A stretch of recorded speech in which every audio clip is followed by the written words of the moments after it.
आज के इस वीडियो में हम pricing based on markup per unit of limiting factor की बेसिस पर एक प्रॉब्लम को सॉल्व करेंगे। तो जैसे कि अपनी लास्ट वीडियो में हमने प्राइसिंग के बारे में जाना था कि प्राइसिंग को markup per unit of limiting factor की बेसिस पर किस तरह से परफॉर्म किया जा सकता है। तो लास्ट वीडियो में हमने डिस्कस किया था कि प्राइसिंग एक ऐसा प्रोसेस होता है जिसके थ्रू कंपनी अपनी प्रोडक्ट या सर्विस के लिए प्राइस को सेट कर सकती है, और लिमिटिंग फैक्टर वो फैक्टर होता है जो कंपनी को उसकी प्रोडक्शन से रोकता है। तो अगर कंपनी में कोई लिमिटिंग फैक्टर एग्जिस्ट करता है और कंपनी अपनी फुल कैपेसिटी पर काम कर रही है तो कंपनी इस मेथड को यूज करेगी, जिसमें हमने देखा था कि कंपनी जो है वो टारगेट प्रॉफिट को सेट करेगी और उसके बाद मार्कअप की बेसिस पर मार्कअप कैलकुलेट करेगी उस लिमिटिंग फैक्टर की बेसिस पर, और फिर टोटल वेरिएबल कॉस्ट में जिसमें लिमिटिंग फैक्टर की कॉस्ट और अदर वेरिएबल कॉस्ट शामिल होगी उसमें टारगेट प्रॉफिट या टारगेट कंट्रीब्यूशन को ऐड कर देगी। तो कंपनी के पास मिनिमम प्राइस आ जाएगी जो कंपनी को चार्ज करनी चाहिए। अब यहाँ पर हमें एक प्रॉब्लम गिवन है स्पार्कल लिमिटेड कंपनी की, जिसके लिए रिक्वायर किया जाता है कि calculate the minimum charge, minimum price जितनी रखनी चाहिए उसको कैलकुलेट करें। Also calculate the net profit, इसी तरह से नेट प्रॉफिट कैलकुलेट करें under the respective pricing method, इस प्राइसिंग मेथड के अंदर जो यहाँ पर अवेलेबल है। क्वेश्चन का डेटा पढ़ना स्टार्ट करते हैं। Suppose that a company provides a window cleaning services to offices and factories. फर्ज करते हैं कि जो कंपनी है वो खिड़कियां साफ करने की सर्विस प्रोवाइड करती है डिफरेंट ऑफिसेज और फैक्ट्रीज में। Business in brisk but the company is restricted from expanding its activity further by shortage of window cleaners. Window cleaners जो हैं जो सफाई करते हैं खिड़कियों की, उन लोगों की शॉर्टेज है, वो कंपनी को रिस्ट्रिक्ट करते हैं, अपनी फर्दर एक्टिविटीज को कंपनी बढ़ा नहीं सकती। The workforce consist of 12 window cleaners. जो वर्कफोर्स कंपनी के पास मौजूद है, जो लेबर कंपनी के पास मौजूद है, उसमें 12 विंडो क्लीनर्स हैं। Each of whom works a 35 hours week. एक जो है वो वीक में 35 घंटे काम करता है। दे पेड ₹4 पर आवर। इनको 4 रुपए 1 घंटे के मुताबिक पे किए जाते हैं। Variable expense are 0.50 per hour. ये जो लिमिटिंग फैक्टर है उसकी कॉस्ट के अलावा वेरिएबल एक्सपेंस अवेलेबल है 0.50 पर आवर का। फिक्स कॉस्ट और 5000 पर वीक। फिक्स कॉस्ट अवेलेबल है जो कि 5000 पर वीक की है। The company wishes to make a contribution of at least ₹15 per our. Company ये चाहती है कि कंपनी कम अज कम 15 रुपए पर घंटे के मुताबिक कंट्रीब्यूशन अर्न करे। अब यहाँ पे हमने मिनिमम चार्ज को, मिनिमम प्राइस को कैलकुलेट करना है। उसके लिए हम सॉल्यूशन की तरफ आ जाएंगे और सबसे पहले अपनी रिक्वायरमेंट लिखेंगे जो कि है मिनिमम चार्ज की। फिर हम यहाँ पर लिख देंगे रुपीस पर आवर। अब सबसे पहले हमने बात की थी कि लिमिटिंग फैक्टर की कॉस्ट को मेंशन करना है, जो कि हमारे पास डायरेक्ट वेजेस आ जाएंगी, क्योंकि जो विंडो क्लीनर्स हैं उनकी शॉर्टेज है, तो उनको जो 1 घंटा वेज पे की जाती है वो 4 रुपए पे की जाती है। हमने क्या करना है, डायरेक्ट वेजेस के आगे 4 रुपीज पर आवर लिख देना है। उसके बाद नेक्स्ट हमने बात की थी कि वेरिएबल एक्सपेंस को हमने ऐड करना है, और यहाँ हमें directly variable expense 0.50 per hour का अवेलेबल है।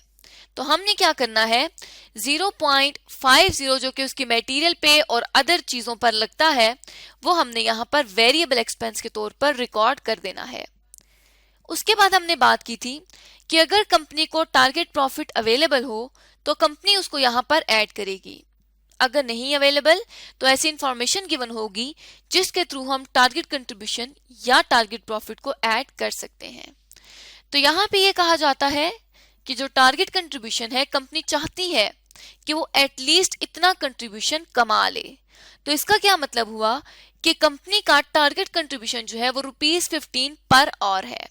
तो यहाँ पे हमें कंट्रीब्यूशन जो है वो अवेलेबल है, तो हम यहाँ कंट्रीब्यूशन लिख देंगे कि 15 रुपीज पर आवर का कंट्रीब्यूशन है। अब हमने लिमिटिंग फैक्टर की कॉस्ट भी रिकॉर्ड कर ली, वेरिएबल एक्सपेंस भी रिकॉर्ड कर लिया और कंट्रीब्यूशन को भी हमने रिकॉर्ड कर लिया।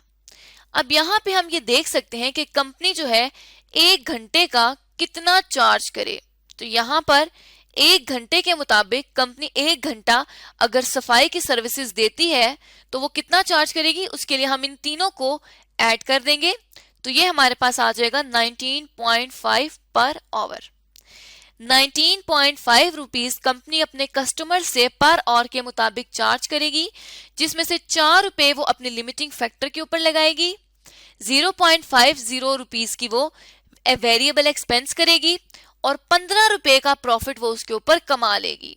तो इस तरह से कंपनी जो है वो 1 घंटे का 19.5 रुपीज अपने कस्टमर से चार्ज करेगी under limiting factor, limiting factor के होने के बावजूद। उसके बाद क्वेश्चन की जो रिक्वायरमेंट है उसके मुताबिक हमने नेट प्रॉफिट को कैलकुलेट करना है।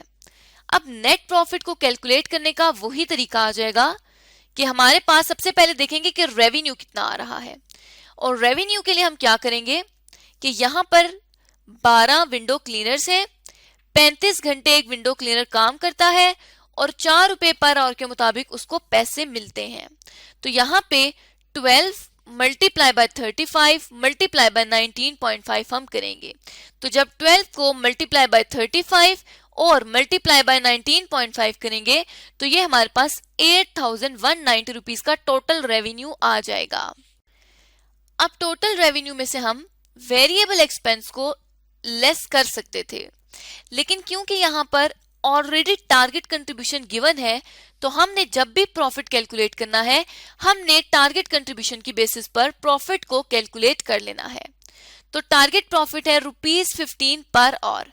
तो वीक में अगर 35 घंटे हैं और 15 रुपीज पर आवर है तो इसका मतलब हो गया कि 525 एक वर्कर को मिलेंगे और टोटल वर्कर्स हैं 12।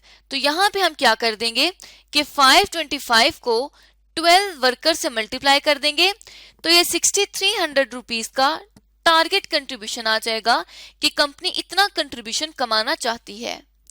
अब कंट्रीब्यूशन में से जब हम फिक्स कॉस्ट को लेस कर देंगे तो हमारे पास नेट प्रॉफिट आ जाएगा। अब फिक्स कॉस्ट हमें ऑलरेडी अवेलेबल है जो कि 5000 पर वीक की है, तो हमने यहाँ पर फिक्स कॉस्ट 5000 पर वीक की लिख देनी है और उसके बाद नेट प्रॉफिट के लिए हमने कंट्रीब्यूशन में से फिक्स कॉस्ट को लेस कर देना है। तो ये हमारे पास नेट प्रॉफिट आ जाएगा अंडर प्राइसिंग। मतलब अगर कंपनी इसे टारगेट कंट्रीब्यूशन को इस्तेमाल करे और अपने नेट प्रॉफिट को कैलकुलेट करे तो 1300 रुपए का नेट प्रॉफिट कंपनी को मिलेगा लिमिटिंग फैक्टर होने के बावजूद। मतलब कंपनी की प्रोडक्शन रुकते हुए कंपनी जो है वो 1300 रुपए एक हफ्ते के कमा लेगी। तो इस तरह से आज की इस वीडियो में हमने जाना कि कोई भी organisation markup per unit of limiting factor के थ्रू किस तरह से अपनी प्राइसिंग को परफॉर्म कर सकती है, और हमने स्पार्कल लिमिटेड कंपनी के लिए मिनिमम चार्ज और नेट प्रॉफिट को कैलकुलेट किया।